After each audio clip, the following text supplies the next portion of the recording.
పూల్లో ఒక వ్యక్తి బాప్తిజం శక్తి ఎవరు ఇచ్చారు? ఆ రైట్స్ ఎవరు ఇచ్చారు? వినండి ఎవరికి చెప్పుకుంటావు చెప్పకపోతున్నాడు ఆయన. వినండి సార్, ఆ హోటల్ ఎవరిది? మీద అది ఎవరిది? ఆ హోటల్ పబ్లిక్ దిగా సార్. పబ్లిక్ స్విమ్మింగ్ పూల్ ఎక్కడ ఉంది సార్? చూపించండి నాకు తిరుపతిలో. ఏం మాట్లాడుతున్నారు? పబ్లిక్ వీడియో మార్కెట్ లో సమాధానం మీరు చెప్పాలి. ఇప్పుడు మీరు తీసుకొచ్చారు, మీరే సమాధానం చెప్పాలి. పబ్లిక్ స్విమ్మింగ్ పూల్ ఎక్కడ ఉంది తిరుపతి? అక్కడ సార్ నా ప్రశ్నకు సమాధానం చెప్పండి. మీరు కోటేశ్వర శర్మ గారు, మీరు నన్ను దాటుకొని వెళ్ళలేదు. పబ్లిక్ స్విమ్మింగ్ పూల్ ఎక్కడ?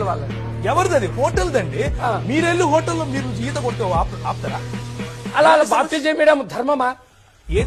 సో మీకు ఇప్పుడు పబ్లిక్ స్విమ్మింగ్ పూల్ సమస్యనా లేకపోతే బాప్తిజం సమస్యనా? రెండింటిలో ఉందో చెప్పండి. ఇంకో విషయం, బాప్తిజం నా ప్రశ్నకు సమాధానం చెప్పి. బాప్తిజం సమస్య వినండి.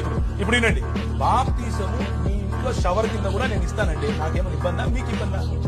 పుచ్చుకునే మీకు ఇబ్బంది లేదు, ఇచ్చే నాకు ఇబ్బంది లేదు. మధ్యలో మీ గోల్ ఏంటి?